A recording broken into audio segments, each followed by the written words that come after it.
Hi, everyone. Welcome either to your first session or your seventh session of the Brass Fall 2025 Online Symposium. We're so excited to have you here for our last session that's going to wrap us out and end us on a really high note. I am Nora McKenzie. I'm the chair of the Business Reference and Academic Libraries Committee for Brass, and I'm also the co-chair of the Symposium Subcommittee alongside Kelly LaVoice. We also have a fabulous subcommittee that helps support all the work to make this symposium happen. And those members include Christy Cunningham, Kate Cummings, Brian Garrison Wynn, and Doris Dwee. All of our sessions today and yesterday were recorded, and they will be sent out to everyone who registers, along with the slides for each of the sessions. If you haven't already, please go ahead and mute your audio and your video as we get started. Thank you again for spending time with Brass today and yesterday if you were able to make it. And now I'd like to turn it over to my colleague, the original Christy Cunningham, who will be moderating this session. Yes, no more fake Christies out there, hopefully. Um, so our last session is business instruction activities using intellectual properties. So we began with intellectual properties, we're ending with intellectual properties. How nice is that? Our presenters are Teddy Stocking from the University of Reno, Nevada, Reno. Rebecca Glasgow, also from the University of Nevada, Reno, and Patrick Griffis from the University of Nevada, Las Vegas. I'll turn it over to y'all. Okay, great. Thanks. I'm going to share my screen.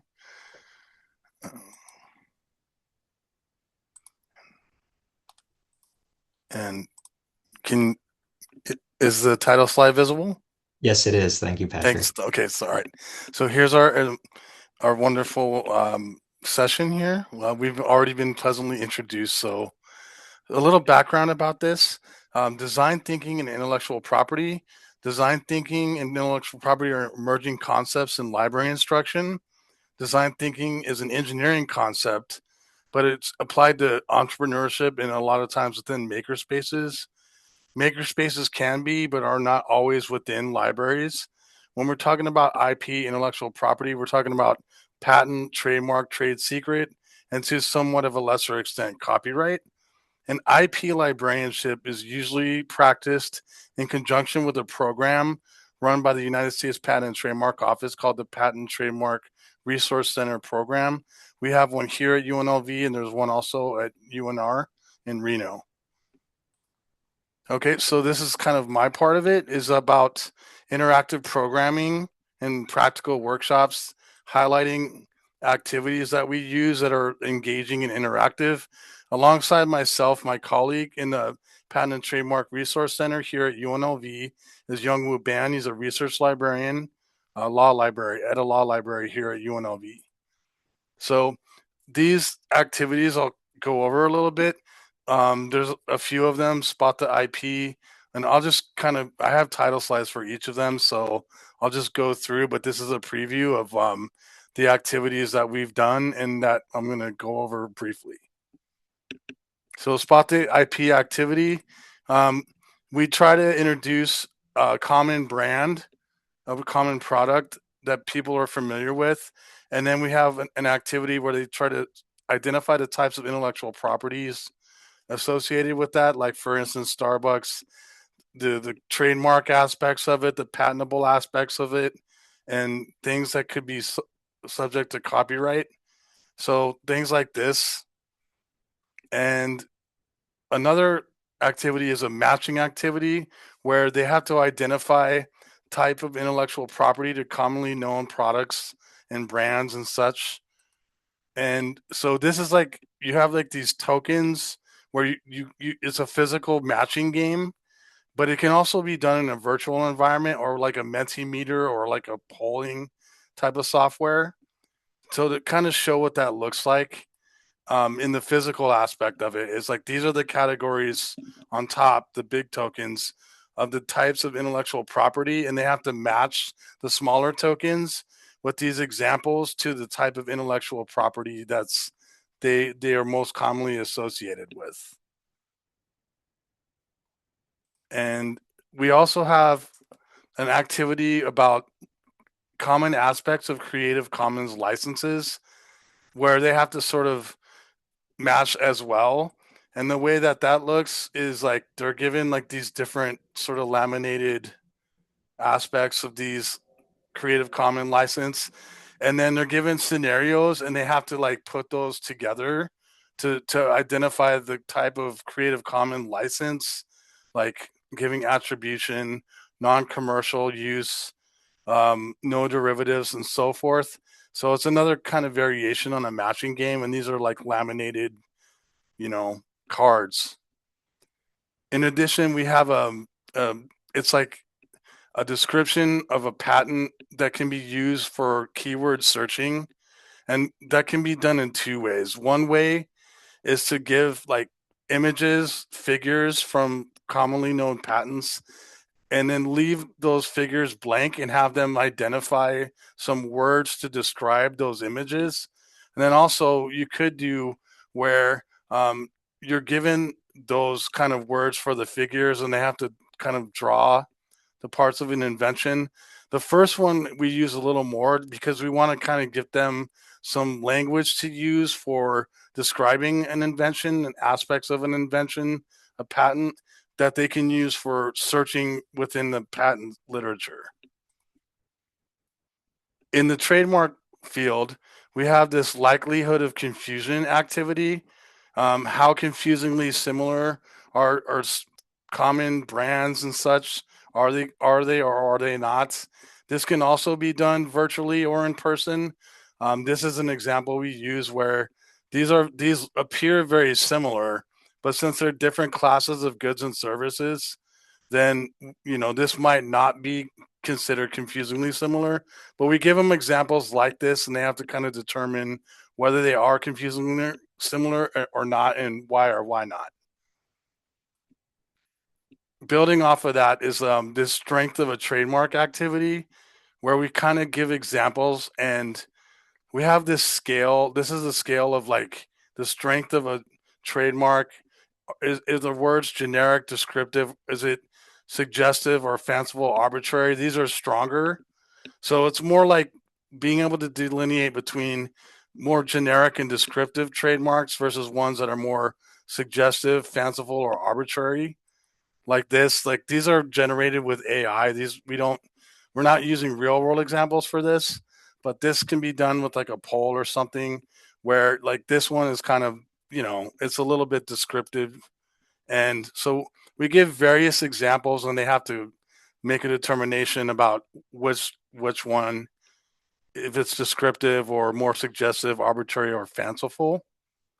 And then we also have activities where we give them a rather generic or descriptive trademark example, and we sort of ask how would they improve upon this and make it a little more suggestive or fanciful, a stronger trademark. This is like an AI example that we used. So, we also have various searching activities for copyright, trademark, and patents.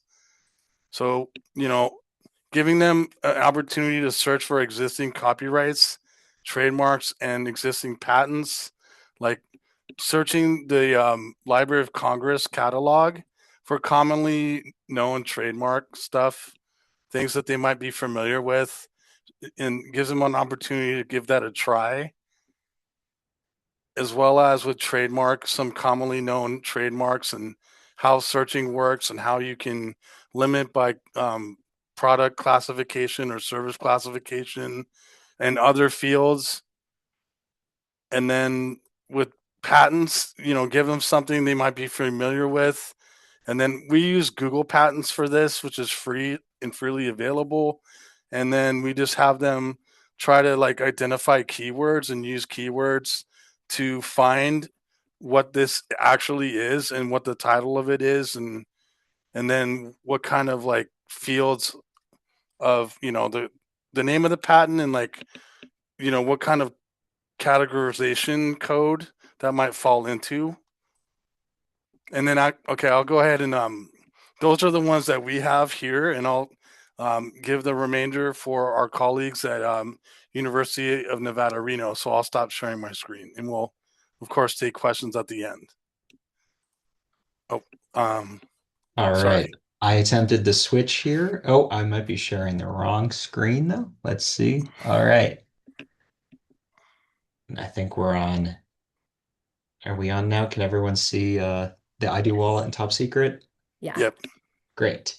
Well, my name is Teddy Stocking, and along with my colleague here, Rebecca Glasgow, Patrick kind of shared a series of shorter IP activities that could be maybe inserted into a class along with other materials or collated in a class. Rebecca and I put together a two-session 70 minutes each um, program that we called the Ideal Wallet and Top Secret using design thinking and intellectual property ideas. So I'll talk through my portion, which is Top Secret, and then Rebecca will talk through hers, which was called the Ideal Wallet. And the last thing I want to note, as Patrick mentioned, he and I are both IP librarians that run a PTRC. I know that some of you don't have any intellectual property requirements as part of your business liaisonship, but if you ever are interested in learning more about our activities or the information behind of our activities, you can always reach out to a PTRC librarian. As the map shows, they're represented well across the regions and also in states. So feel free to talk to another librarian if you want any more information, if you're not comfortable with using IP. And as Patrick said, further questions, or if you want us to revisit any of the concepts we're talking about, we're hoping to leave some time at the end to revisit either Patrick's, his series of ideas, or ours individually. All right. And with this, Rebecca, were you doing this slide? I can't remember You now. were to do this one. All right, Yeah. great. So we had the opportunity to revamp our approach to Business 101, which was a mandatory class that all 700 business students at the University of Nevada, freshman business students that is, were going into. And so we had a few things that we were really trying to meet with the library week. Rebecca, being the engineering librarian, was really interested in the concept of design thinking, and me being the business librarian, we're really interested in intellectual property concepts. We wanted to create team-based exercises that sort of used a case study approach, required no external research, in which students got to develop and pitch products, exhibit entrepreneurship principles that were involved in this sort of product creation, ideation, middle ground between business and design. And then we also have the opportunity here that every student on campus has an iPad and also a good suite of campus software, specifically digital whiteboards in the software freeform, as well as the software Microsoft Whiteboards. And then we were also trying to explain in a course that didn't have a lot of research requirements and no end of term assignment what a library research and instruction librarian does, and model that relationship through one-on-one interactions to build literacies, introduce students to the library and the services that extend beyond the liaison role, and also, like I said, involve information, intellectual property, design thinking, literacy principles, all those literacies that we really try to introduce early into student careers. Mhm. Perfect. Hello, everyone. So the library instruction sessions were separate. So Teddy taught one section over 75 minutes. And students, um, the way this worked, it was over a course of 1 week. So one of the days the class would spend time with Teddy, the full class period, and then the next class period they would spend the full day with me, and vice versa, depending on how many students were in the class. So Teddy taught the IP activity, and that this was done in the student class, the course classroom. 75 minutes, and he put groups, 6 to 9 groups together, so it ended up being, 2 to 4 students or so each. And they collaborated with the digital whiteboard. One person would upload it and then share it amongst their group so that they could co-write on this document all together, which is just a valuable tool to be able to learn use for future classes. And then he taught 13 sessions total. This was over a period of one semester, I think in 2023. Uh, for my section, this was taught in the makerspace. So the students were out of the classroom. They came into the library makerspace. I'm located within a science and engineering library. This was again 75 minutes long, and students worked in pairs for this activity. So they were interviewing each other to complete the activity. They also used the digital whiteboard, but they individually used it. They didn't have to share between the two. And then I also taught 13 sessions. And those 13 sessions is what we continue to teach basically every semester. So it's a relatively large load, but the exercises we made are highly repeatable. And at this point, having practiced them, it really is for as many classes as we're in, a surprisingly little amount of lift for Rebecca and I, given the way we structured these assignments. So the IP activities, I gave a name, the whole class session, my half of the library week. Top secret was what I called it because we're dealing with intellectual property, trying to mimic the idea that these people are entrepreneurs creating something new. And teams would complete one of the following three activities. The first we called patenting a PB&J, which was trying to recreate basic elements of the Uncrustable patent, which is a patent description and illustration. I have an example of that if you're not familiar with how patents look. The second was IP in a Coke bottle, which was students finding patents and trademarks in a standard size Coke bottle. And then the third were Nike trademarks, is what we called it, with the at sign implying that it's the handle for the Instagram account because students were reviewing Nike's Instagram page for registered trademarks. And as Patrick showed in a lot of his activities, intellectual property and even design thinking, they really benefit from real world objects or digital objects, which are both interesting to students and inviting for lower level courses. But if you have any experience with real world objects, we recommend intellectual property because it's a very theoretical concept that can be made easy to understand through an object. And in this case, for patenting a PB&J, we use the Uncrustable. Sounds sort of silly. How were they able to attempt to patent and moderately successfully enforce their patent for a series of years on a peanut butter and jelly sandwich? Well, that's what we asked the students to do. So all patents include a drawing, and they also include a abstract, right? This is the written description. I simplified both of these into kind of a basic two-slide format, asking students to come up with uniqueness. So product to consider products that are similar to the one that they were dealing with and set them out and then focus on novelty. So focus on how do the products that they could name differ from an Uncrustable. So that would be an example like you could think of a Hot Pocket having food on the inside, except a Hot Pocket has to be heated, right? It's not ready to eat. Or a bao bun, but a bao bun and how might that differ from, or a dumpling, how might that differ from an Uncrustable? And then ultimately coming up with like one or two sentences to summarize the claims of the invention before moving into an illustration. So they did two illustrations like shown in the patent. They did an overhead and they did a cross section and they labeled their Uncrustable and then kind of worked iteratively back and forth between the drawings and the description to come up with a good description and drawing that accurately portrayed all the elements that um, allowed the Smucker Corporation to get their Uncrustable patent in the first place. The second one, which I called IP in a Coke bottle, they were handed this Coke bottle and basically were asked to come up with correct and kind of good guesses, things that maybe an IP attorney should know, but not a first year business student, naming patents and trademarks in a Coke bottle. So these were kind of my easy stab. This was like the list that I used to grade them on. And then teams went back and forth naming the trademarks and patents that they found until they either named an incorrect one or they exhausted their amount. In the case of the Uncrustable, we also looked at this and had the class vote on who they thought had the most accurate design.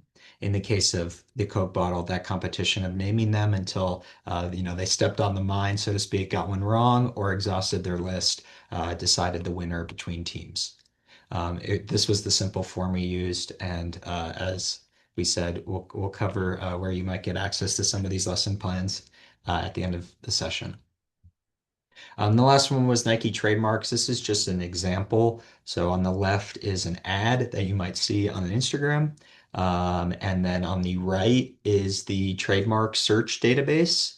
And basically, they just had to look at an ad and spot elements that were trademarkable, and then using the official trademark search database, identify whether those were in fact trademarked. When they did find them, they would just use a sticky note or write down the IP that they found and count up how many they found at the end, and the winning team would be the team that found the most.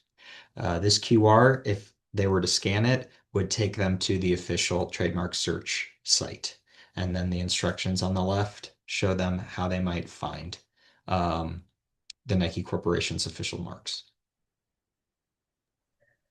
All right, and then on to the ideal wallet activity. So with design thinking, these are the 5 concepts of design thinking, if you're not familiar with it. Um, the students went through all 5 phases of the design thinking process. So the first is empathize, where they were asked to interview their partners, and they were asked to design their partner's ideal wallet or their client's ideal wallet. So what would they want out of that wallet system? They then went into the define phase where they created a problem statement. They went through the ideate phase where they brainstormed, they prototyped, and then they tested it and got feedback based on what their client told them. So, oh yeah, next slide. So to dig a little bit into what the activity looked like was I used a worksheet that was developed from the Stanford D School.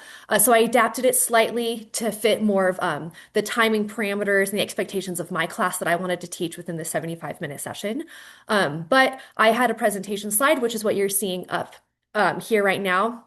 And we would do 1 phase at a time, where I would talk through the slide, talk through the expectations of what they needed to do, and then they would spend a few minutes per phase to talk through the activity and kind of complete the assignment.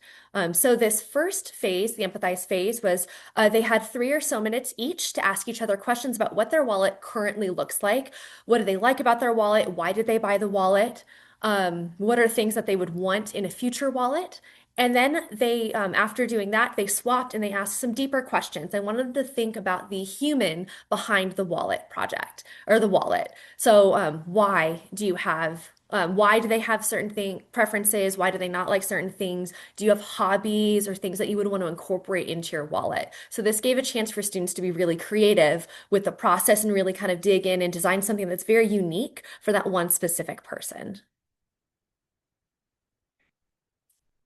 The next phase is the defined phase. So they are able to look at all of the data points that they wrote down in the last section. And I wanted them to really analyze this. Think about, what does your client want? What do they really tell you about about what they want from this product?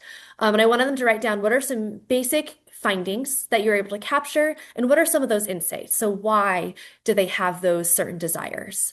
And then they went and created a problem statement. And this would be their goal statement. This is what they're going to be designing for, essentially. The third phase is the brainstorming phase, which is my personal favorite phase, because this is where they get to be really creative with the process. I wanted them to design 3 separate wallet ideas and draw them out and annotate them really well so that you can say, this is where this is a metal wallet, this is where the elastic strap is, and this is where the cards go inside. So I wanted them to be able to communicate visually what everything looks like. So I asked them to think about 3 separate ideas, maybe calling on very specific things that their client wanted. So if they said they wanted a chapstick holder, then maybe one of the designs should include a chapstick holder. They then had some time to swap feedback from their client and give just a few things of like, I liked this one better because of blank, or I didn't really like this design or a zipper, so I want to remove that. So they were able to kind of make those notes. So by the time they get to the next portion, they have a good solid blueprint to work with. And this was the second part of the brainstorming phase where I wanted them to say, okay, what's one final design? You can incorporate as many of the different components from the other three designs into one, but it needs to be one final thing. And this is what is going to inform their physical design, which is what they're going to do next. And again, I wanted them to annotate. I want them to be detailed. So that when I'm looking at this later in grading it, I can see, okay, they were clear with how they were communicating their ideas to their client. And the fourth phase is the prototyping phase. This is where the students got hands-on with this activity. They had about 12 or so minutes to grab consumable supplies that we supply from the makerspace. So we had construction paper, pipe cleaners, popsicle sticks, things like that on a cart. They brought those back to their tables and they had 12 minutes to craft it. Try to make a visual representation, a 3D version of what their 2D blueprint looked like. And this was really the most fun part because the students got to be really creative. The thing that I loved most was it's really hard to fabricate like a zipper with cardstock, essentially. So this was always one of my favorite things to look at for all the designs. And like one student did, they wrapped a pipe cleaner around the paper and they like put holes into it, and that's how they communicated that this is a zipper, which is a great way to just talk about basic prototyping. We call this a rapid prototype or a low fidelity prototype, where you're just communicating your ideas. It doesn't need to be functional and it does not need to be perfect. You just need to be able to communicate and say, hey, this is what this is supposed to be. And then finally, they gave feedback to their clients. So they handed their product over. They got to see the glow on their face of the final reveal of what it looked like. And they were able to kind of fill out this final section of the worksheet to say what worked, what didn't work, if they had any questions, or if there were future ideas, if they were going to make a second iteration of this prototype. All right. So, with both of these activities that Teddy and I did, we wanted to see, especially the first semester that we did this, were students able to meet these student learning outcomes? Yes or no? So we had developed rubrics, one for each of our activities. So I had a design thinking rubric that heavily used from the University of Texas Arlington has maker competencies in their rubrics. So I really heavily used what they had to create my own rubrics. And then Teddy developed his own set of rubrics based on IP concepts. And we were able to grade these assignments for the first semester that we taught this and see, yes, they were able to meet certain components of this. The second measure that we had was we wanted to see student perceptions and see what did they think of this activity? Did they gain knowledge? Did they think that they gained knowledge from this? So for example, Teddy's activity, he had a separate survey that students filled out, and it was really like a pre-activity and post-activity. What did you learn, like, or scale? And then my assessment was at the end of my worksheet where I had a few reflection questions and I wanted them to write a few sentences each question to really reflect what did you get from this activity and really focus on like key themes of design thinking. And so while we did grade them for the first 12 sessions that we did, Rebecca and I also did not intend to grade them in perpetuity. And that was also in consultation with the faculty that we were embedded in courses with. This was intended to be completed as a just attendance completion grade. We found that more than sufficient. While our grading did prove that the assignment was useful, that they were meeting our learning outcome aims. We also determined that we didn't need to make it a mandatory grade for them to actually complete the assignment. And as we said off the bat, intellectual property design thinking are things that you can do in small ways, like in a 15-minute session or across a series of activities. We wanted to make it one tangible week because we had this great opportunity to be in a Business 101. And these were basically the questions that we kind of intimated at the beginning of our session, but also want to cover individually. So what was the value of our library week? Did it establish a relationship? Yes, I think in both cases, Rebecca and I found intellectual property as a great opportunity to break ice with students and to have them understand who we were. We see them coming back to us for consultations for things unrelated to intellectual property. And also, it enabled us to work together as the engineering and the business librarians. So it established a relationship between two librarians It also established a strong relationship with the entrepreneurship and business faculty, and then it has created a very useful relationship for students going forward. Students really liked working in teams. Intellectual property can be kind of inherently a competition, as you saw with our exercises, mine especially. They were competing to come up with as many or the best examples that they could find. In the case of Rebecca's, it wasn't a competition, but it was a collaborative environment, and students really enjoyed both cases. The activity was engaging. Students would work on this till the end. They wouldn't leave, they wouldn't tune out, especially the team-based and pair-based exercises. The students would focus each other, we found. And they were able to both interact with each other and the concepts, which was quite useful and not something we were entirely sure they'd be able to. Um, One of the goals Rebecca had was to build a sense of community in the makerspace. And really, like when we talked about this broadly, thinking about hidden curriculum, thinking about students not really understanding what a librarian does, maybe having a first experience in a library with a librarian, especially in a makerspace, we found that we created a stable place where they could interact very early, but also get a sense for some things in the future. Um, Students also, I was surprised, especially Gen Z students, they understand intellectual property in a way that I wouldn't have necessarily understood. Just the way branding and concepts of branding interplay with social media, with Instagram. Students really latched onto these ideas and understood them quickly. And that's also because some students are already entrepreneurs. They sell things online. They work with brands in some cases due to the popularity of their accounts. Um, and uh, and so they kind of hit the ground running, or maybe even knew some things before we got started. And like I said, finally, it definitely modeled the business liaison relationship. I have students coming to my office for things unrelated because I mentioned I also do work with finance, I do work with marketing. They want to see the databases. And so it definitely became a much more engaging way to prove my worth for them as an advisor, as a reference, as opposed to just me lecturing on the A to Z business list. Yeah. And I think to mirror what Teddy was just saying about like the library liaisonship is half my time is spent within the maker space. And this space is used for all students across campus, faculty, staff members, and community members. So I wanted business students to know that this is available for them outside of this. So it's kind of an introduction, come to the space. There are other business classes that I do work with, like an entrepreneurship class and a marketing class that come back into the maker space to do activities. So it's kind of a nice introduction before they're expected to do coursework within the space, which was really important for me to establish. So recommendations for this session. We taught the class sizes. It's about probably minimum 12 students, and we could fit up to 75 students within kind of our spaces and our parameters. So that's what we would recommend is it's kind of a large, you could do it with a larger class if needed. Students must be able to work within groups of 2 to 4 for the IP session, and they work in pairs for my activity.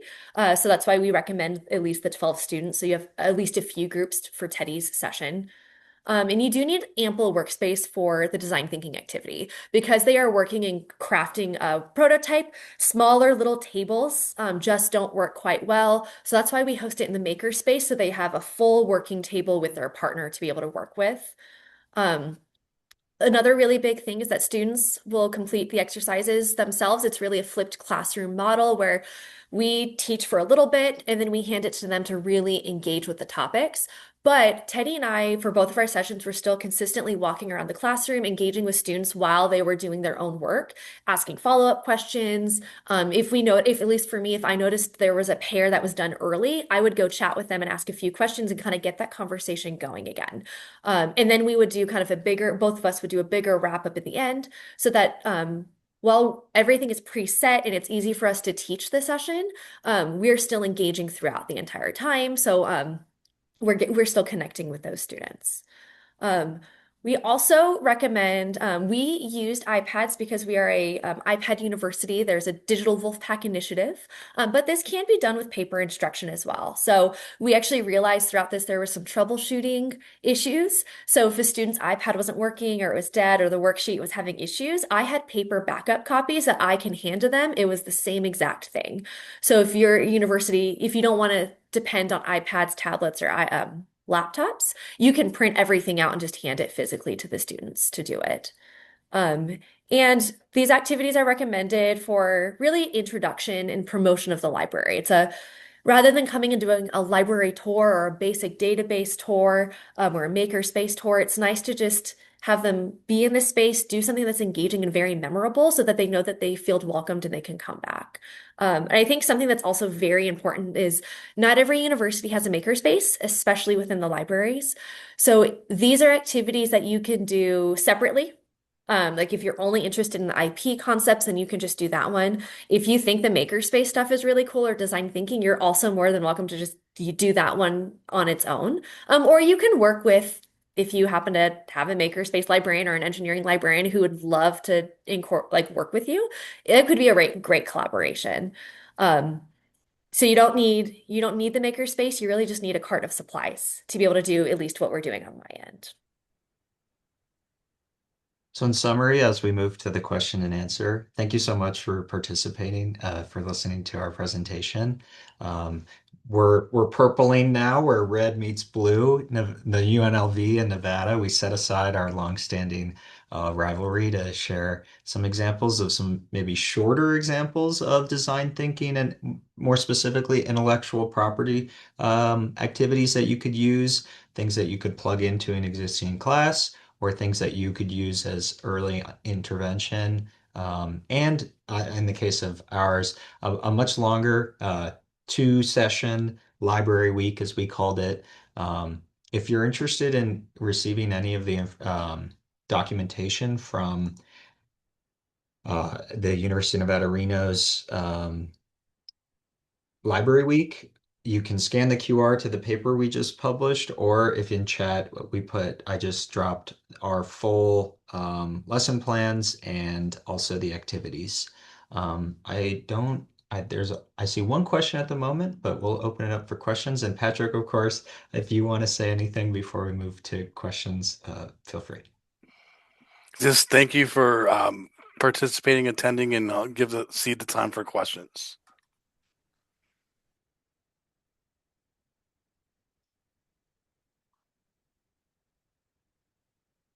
So I see one question in the chat.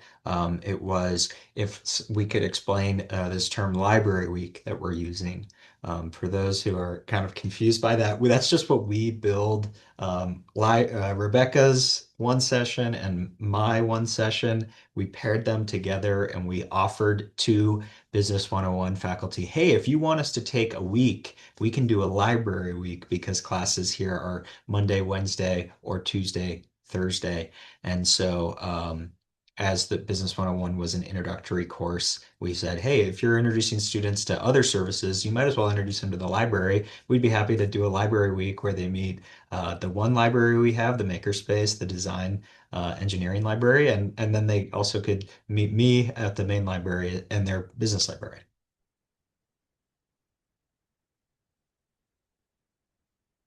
Uh, and I'll also say, since I don't see any additional questions, if you're ever interested in getting some training on either of Rebecca and mine, and I'm sure Patrick would also be happy to run you through the guidance to our lesson plans and also how you might complete the activities in your institution.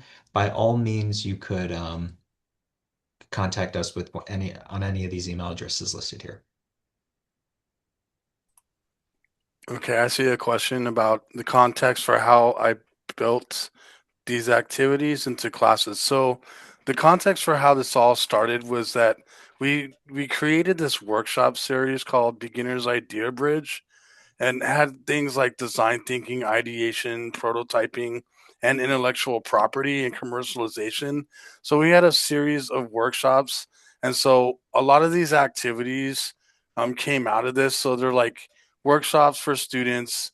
They're not like integrated curricularly so much as at UNR, but we offer them twice the series 2 times a semester. There's like 4 workshops.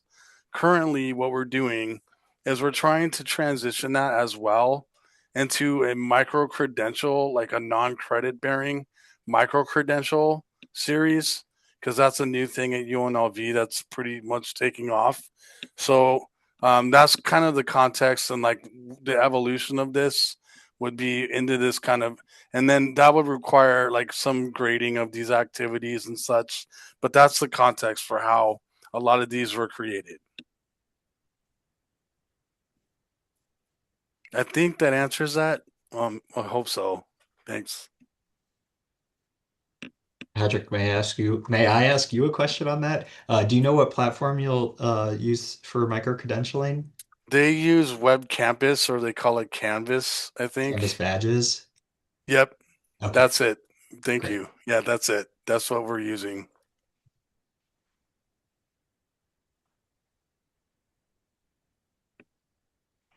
Let me see. Oh, that question that I just saw this question here.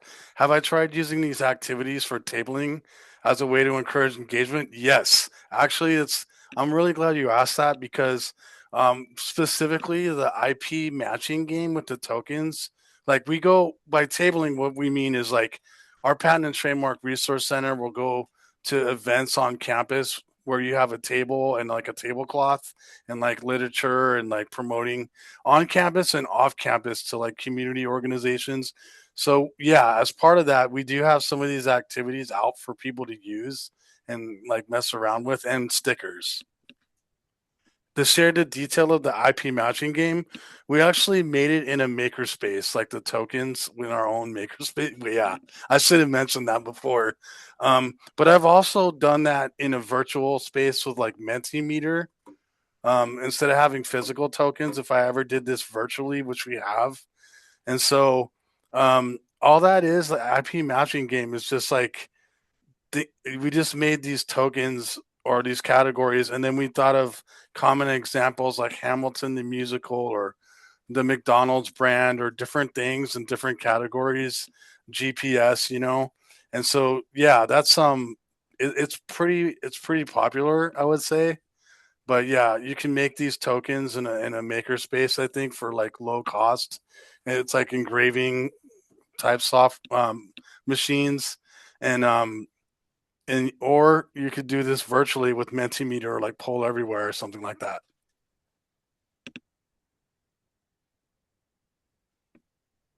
We have time for another question or two if someone has it. And I'll reiterate what I'm seeing in chat. Thank you all so much for all these examples. This is pretty awesome um, to get so many examples.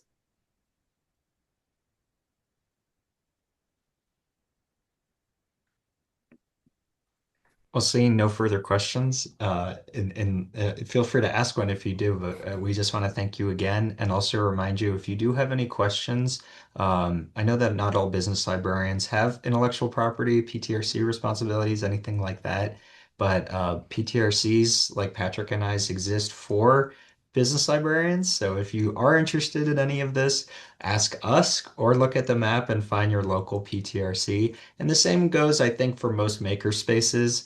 Um, this was a very natural pairing between Rebecca and I, but I think engineering libraries would be interested in the opportunity to introduce their services to a lot of your students as well. So if you have any questions on how to impart these skills, feel free to ask us or see if you find a collaborator in your school or in a PTRC near you to gain more information because as we've seen, we all believe these firmly intermesh with our responsibilities, but we fortunately have had the training to understand how to actually share some of these ideas.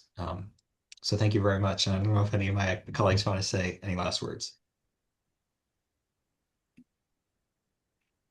Thank you Thank to you. all three of you. This was really incredible, and I feel like I would like to attend Library Week and also come to the workshops because I learned so much and I want to play the games.